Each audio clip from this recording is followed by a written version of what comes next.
అందరికీ నమస్కారం. Welcome to icon politics. నమస్కారం బాలకోటయ్య గారు. నమస్తే శ్రీని గారు. సార్, ఇందాక ఒక న్యూస్ చూస్తున్నాము.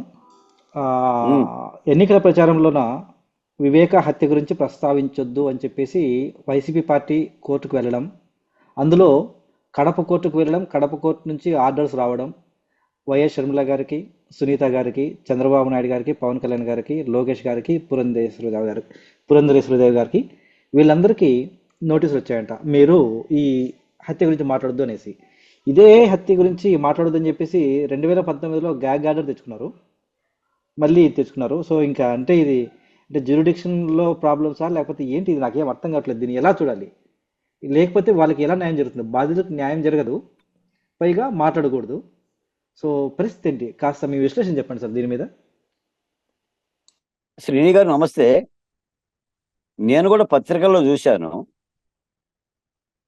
బహుశా కడప జిల్లా కోర్టు అనుకుంటా వైఎస్ వివేకానందరెడ్డి హత్యకు సంబంధించిన అంశాల గురించి ఎవరు కూడా బహిరంగంగా మాట్లాడకూడదని, ముఖ్యంగా ప్రధాన ప్రతిపక్ష పార్టీలకి, బాధితులకు కూడా, షర్మిలారెడ్డి గారికి, సునీతారెడ్డి గారికి, చంద్రబాబు నాయుడు గారికి, నారా లోకేష్కి, భువనేశ్వరి దేవికి ఇత్యాది అందరూ కూడా ఎన్నికల్లో మాట్లాడకూడదని చెప్పేసి ఏదో ఆదేశాలు ఇచ్చిందని చెప్పేసి నేను విన్నాను. సరే, ఇది కోర్టు అంశంలోకి వస్తుందో లేదో నాకు తెలియదు, కానీ నేనేమో ఆ కోర్టు ఆదేశాలనేవి నేనేమి తప్పుపట్టే స్థితిలో నేను మాట్లాడట్లేదు. కానీ సాధారణంగా న్యాయ సూత్రంలో ఒకటి ఉంది. న్యాయస్థానాలు సైతం ఒక తీర్పును వెలువరిస్తే, ఒక ఆదేశం ఇస్తే, ప్రజాస్వామ్యంలో దాని గురించి కూడా మాట్లాడే హక్కు పౌరులకు ఉంటుంది. ప్రజాస్వామ్యంలో న్యాయస్థానాలు అతీతమేం కాదు.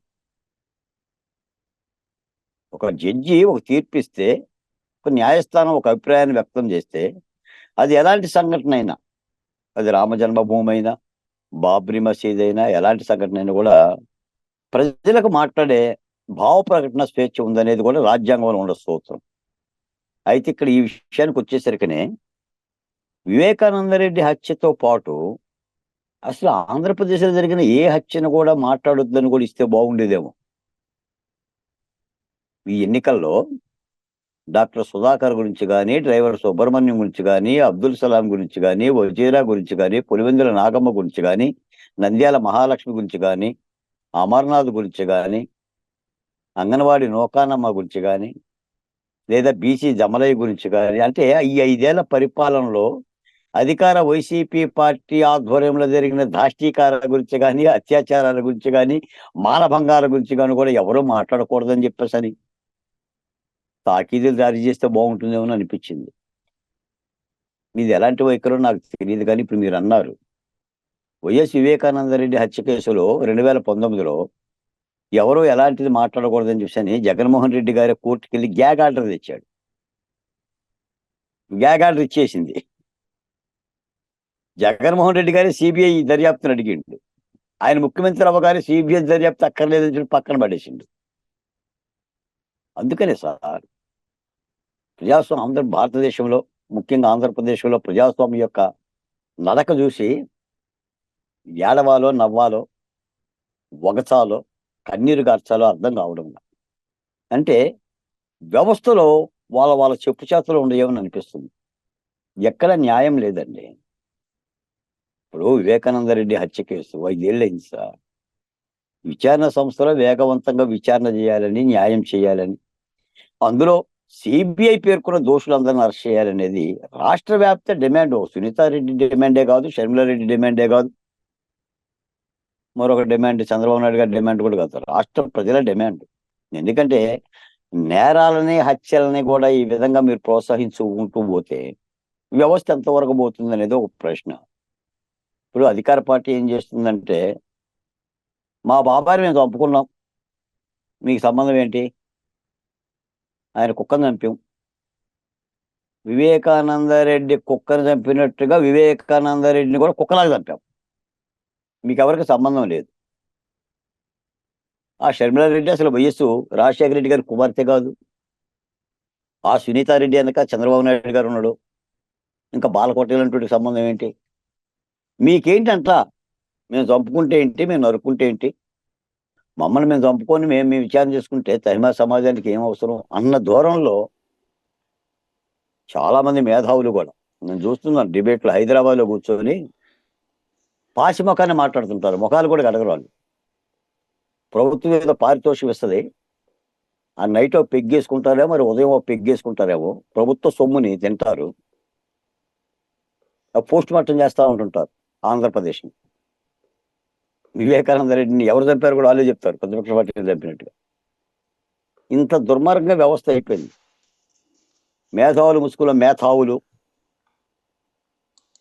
మేధావుల ముసుగులో మేధావులు, దగులుబాజీలు, దుర్మార్గులు అమరావతి మీద కానీ, లేదా విశాఖ ఉక్కు మీద కానీ, ఆంధ్ర రాష్ట్ర భవిష్యత్తు మీద కానీ ₹1 బిల్ల ట్యాక్స్ కట్టరు వాళ్ళు. హైదరాబాద్లో కూర్చొని జిఎస్టీ కట్టరు, స్టేట్ సేల్స్ ట్యాక్స్ కూడా కట్టరు. తెలంగాణ కడతారు, తెలంగాణలో పాల డబ్బాలు కొంటారు, తెలంగాణలో విహారాలు చేస్తారు, తెలంగాణలో పబ్బులు పోతారు, ఆంధ్ర రాష్ట్రం మీద దాడులు చేస్తారు. మరి ఈ వైఖరి ఏంటో అర్థం కావడం. కాబట్టి ఇప్పుడు వివేకానంద రెడ్డి హత్య కేసు హైకోర్టులో ఉంది. హైకోర్టు ఆలోచించాలి కింది కోర్టు యొక్క ఆదేశాలను ఎందుకు మాట్లాడకూడదో కూడా ఆలోచించాలి. దాని మీద కూడా పిల్ దాఖలు చేయాలి బాధితులు. కోర్టు తీర్పు అనుగుణంగా శిరసా వహించాలని చెప్పిన రూల్ ఏం లేదు. పైకోర్టులో మనం ప్రశ్నించవచ్చుగా సీని గారు, అవును సార్, ప్రశ్నించే హక్కు ఉంటుంది కదా బాధిత కుటుంబాలకు. హైకోర్టులో కూడా ఆ విధంగా చూడాలి.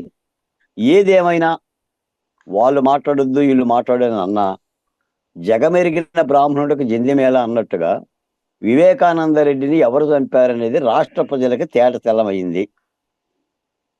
అరటికాయ తొక్క తీసినట్టుగా, శనక్కాయల విత్తనాలు తీసినట్టుగా 6వ తరగతి పిల్లగాడి దగ్గర నుంచి 60 సంవత్సరాల వృద్ధుల వరకు, ముఖ్యంగా కడప, పులివెందుల అసెంబ్లీ నియోజకవర్గాల్లో పసిబిడ్డల కూడా వివేకానంద రెడ్డిని వైఎస్ జగనాసుర రక్త చరిత్రగా నిర్ధారణ చేశారు.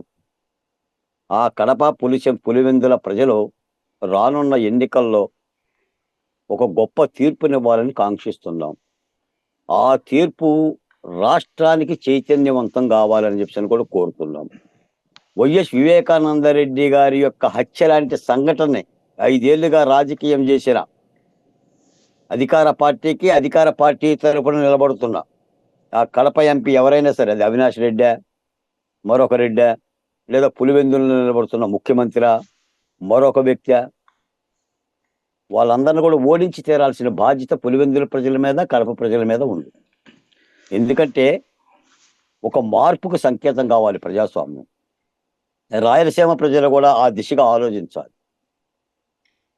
అంతే తప్ప చేతులు కట్టుకొని బానిసత్వంతో నేరాలకు పాల్పడే అభ్యర్థులు కూడా ఓట్లేసి నేర చరిత్రలని పార్లమెంటరీకి, అసెంబ్లీలకు పంపించొద్దని అమరావతి భోజనం చేసేసిగా విన్నవి, నా విన్నపం, నా మనవి, నా విజ్ఞప్తి. నేను కూడా ఎన్నికల్లో రాష్ట్రంలో నేను పాల్గొంటున్న చాలా సభల్లో ఈ అంశం గురించే చెప్తున్నాను. రాయలసీమ ప్రజలు గుర్తుకొచ్చినప్పుడల్లా ఆ ప్రజలను నేను కోరుకుంటున్న కోరిక కూడా అదే, ధీరోదాత్తమైన తీర్పునివ్వండి, హంతకుల్ని మళ్ళీ మరొకసారి అసెంబ్లీకి, పార్లమెంట్కి పంపించొద్దని చెప్పి కోరుతున్నాం. ఈసారి 2000 ఎన్నికల్లో కూడా వివేకానంద రెడ్డి యొక్క ఆత్మ శాంతించేలా, ఆత్మ క్షోభించకుండా సంతోషపడేలా కడప, పులివెందుల ప్రజలు తీర్పు ఇవ్వాలని చెప్పని మీ ఛానల్ ద్వారా కూడా విజ్ఞప్తి చేస్తున్నా. ధన్యవాదాలు సార్. మీరు చెప్పినట్టు వ్యవస్థల్ని వాళ్ళ చేతిలో తీసుకోవడం అనేది చాలా దారుణం. కొన్ని ఏరియాల్లో ఇలా ఉండడం అనేది చాలా దారుణమైన విషయం. అలాగే మా బాబాయిని మేము వేసేస్తే అనే సినిమా డైలాగులు కూడా ఇలాంటివి చూసే పుట్టుకొచ్చినట్టున్నాయి. కాస్త ప్రజలు కూడా ఆలోచించుకొని తీర్పునివ్వాలని ఆశిద్దామండి. ధన్యవాదాలు సార్.